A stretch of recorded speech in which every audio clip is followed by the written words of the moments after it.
મેં એવું સાંભળ્યું છે કે આજે વર્લ્ડ હેલ્થ ઓર્ગેનાઇઝેશનવાળાનો એવો રિપોર્ટ હતો કે 1 મિનિટ પૂરી ન થાય ત્યાં વર્લ્ડમાં એક આત્મઘાત થાય છે. 1 મિનિટ પૂરી ન થાય ત્યાં વર્લ્ડમાં એક આત્મઘાત થાય છે. અને એ આત્મઘાત પહેલાં સાસુથી કંટાળીને વહુઓ જ કરતી હતી અને હવે યંગ જનરેશન આત્મઘાત કરે છે.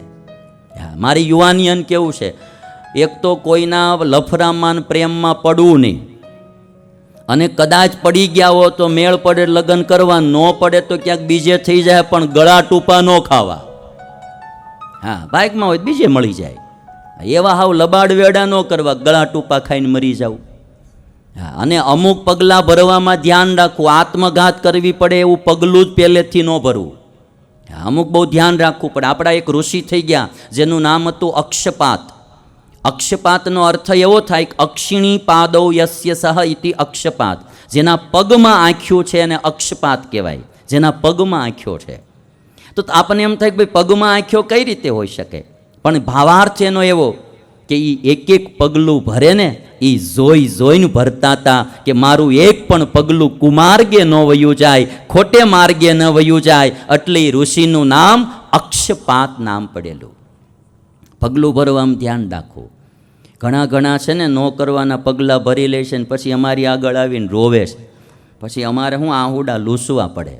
આજકાલ બહુ બધું વધી ગયું છે. આ મોબાઈલ જ્યારથી આવ્યો ને એમાં નેટ ફ્રી કરી દીધું આપણા ધીરુભાઈ છોકરાઓએ, ત્યારથી તો તમારે વાત જવા દો. હા, ધીરુભાઈ છોકરાઓએ નેટ ફ્રી કરી દીધું ને પછી અડધા મોબાઈલ જ્યાં જોવો અહીંયા નકરા આમાં જ કરતા હોય છે.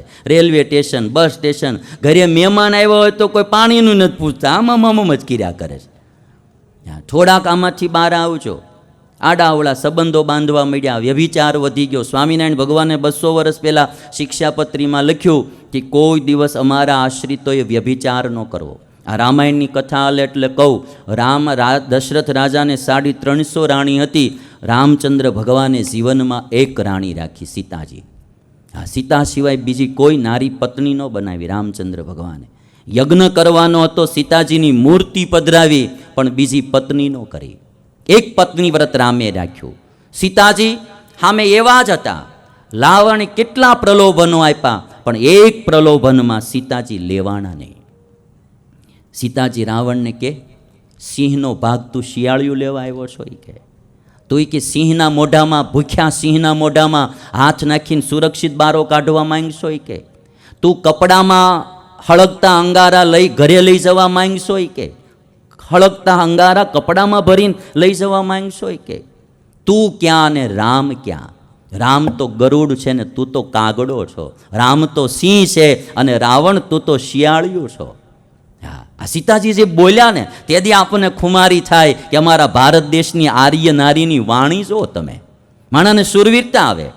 મને તો આ કથામાં ક્યારેક રૂવાડા બેઠા છે. ભારત દેશની એક સંસ્કૃતિ તમે જુઓ. ભારત દેશની સ્વતંત્રતાની કોઈ વાત કરે કે અમેરિકામાં સ્વતંત્રતા આ તે, તો હું તમને એટલું કોન્ફિડન્સ સાથે કહું કે જેટલી સ્વતંત્રતા ભારતમાં છે ને એટલી દુનિયામાં ક્યાંય નથી ભાઈ. હા, જેટલી ભારતમાં એટલી. અહીંયા દિવાળીએ ફટાકડા ફોડવા હોય તો ગમે ત્યાં મૂકીને ફોડી શકો, અને અમેરિકામાં એક ઝોન હોય ત્યાં જ જવું પડે. આપણે ગામડામાં તો તમારે ફટાકડો ભેંસના પોદળામાં મૂકે ને ઉપર ડબલું મૂકે ને મોજ માણે, આખી શેરીયું મોજું માણે. લ્યો હાલો. અને કોઈ સ્ત્રી સ્વતંત્રતાની, સ્ત્રી સમાનતાની વાત કરતું હોય તો ભારત દેશ જેટલી સ્ત્રી સમાનતા દુનિયાના કોઈ દેશમાં નથી. સ્ત્રીની સમાનતા, નર નારીમાં સમાનતા એ માનનારો દેશ આપણો ભારત છે. તમે જોવા જ રામ પૂજાય છે, હારોહાર સીતાજી પૂજાય છે આ ભારત દેશમાં. કૃષ્ણ પૂજાય સાથે રાધા પૂજાય, શંકર પૂજાય સાથે પાર્વતી પૂજાય, અને ક્યાંક એકલો ભગવાન પૂજાતો હશે તો ક્યાંક અમારી એકલી માતાજી પણ પૂજાય છે. સ્ત્રી સમાનતા અહીંયા ભારત દેશમાં છે. અને તમને હું કહું, અમેરિકા આટલી સ્વતંત્રતાની કે સ્ત્રી નર નારીની સમાનતાની વાત કરે, અમેરિકામાં હજી એક પણ નારી પ્રેસિડન્ટ નથી થઈ. આજ દિવસ સુધીનો ઇતિહાસ છે કે અમેરિકામાં એક પણ નારી અમેરિકાની પ્રેસિડન્ટ નથી થઈ. અને અમારા ભારતમાં મુખ્યમંત્રી પણ નારી બને, પ્રધાનમંત્રી પણ નારી બને, અને રાષ્ટ્રપતિ પણ નારી બને છે. અહીંયા આ સ્ત્રી અને પુરુષની સમાનતા ભારત દેશમાં છે. અને એટલા માટે મારે વાત કહેવી છે, વાલા ભક્તો, આપણા બધાના જીવનમાં આપણે ક્યારેય હલેરવું નહીં. આશા અને નિરાશામાં પણ સ્થિતિ સરખી રામની જેમ રાખવી.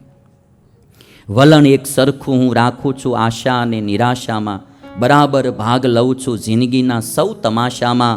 સદા જીતું છું એવું કાંઈ નથી, સદા જીતું છું એવું કાંઈ નથી. હારું છું પણ બહુ વાર નથી હારને પલટાવા દેતો. ક્યારેય હું હતાશામાં, ક્યારેય હું હતાશામાં. ક્યારેક હાર પડે, હાર થાય તો હતાશ ન થાવું. સંજોગો સામે લડતા શીખો, આંસુ પીને હસતા શીખો. દુનિયામાં રહેવું હોય તો દુનિયાથી ડરવું શું, દુનિયા તો એક દરિયો છે, એમાં પણ તરતા શીખો, એમાં પણ તરતા શીખો. આ ખાલી હું તમને નથી કહેતો, હું મનનો ફોસી માણસ છું એટલે મને સંભળાવું છું. હા, મુશ્કેલીમાં ક્યારે હરેરવું નહીં આપણે બધાએ. સંકટ ભરેલી જિંદગીથી હારવાનો હું નથી. સાગર ડૂબાડી દે મને એવો કિનારો હું નથી. સાગર ડૂબાડી દે એવો કિનારો હું નથી. અને ક્યારેક દુઃખ આવે એ પણ વયા જશે. ગુજર જાયેગા યહ વક્ત ભી જરા સબ્ર રખો, गुजर जाएगा यह वक्त भी जरा सब्र रखो. जब खुशी ही ना ठहरी तो गम की क्या औकात है. जो खुशी नो ઊભી રહી હોય તો ગમની દુઃખની શું ઓકાત છે કે ઊભું રહેશે, એ પણ એક દી વયું જશે. અને એટલા માટે રામના જીવનમાંથી મારે ને તમારે જરાક શીખવું. જો સંઘર્ષ કી રાહ ચલતા હૈ, કાલે મેં કહ્યું હતું કે જો રામને વનવાસ ન મળ્યો હોત તો રામાયણ ન હોત. जो संघर्ष की राह चलता है वही संसार को बदलता है.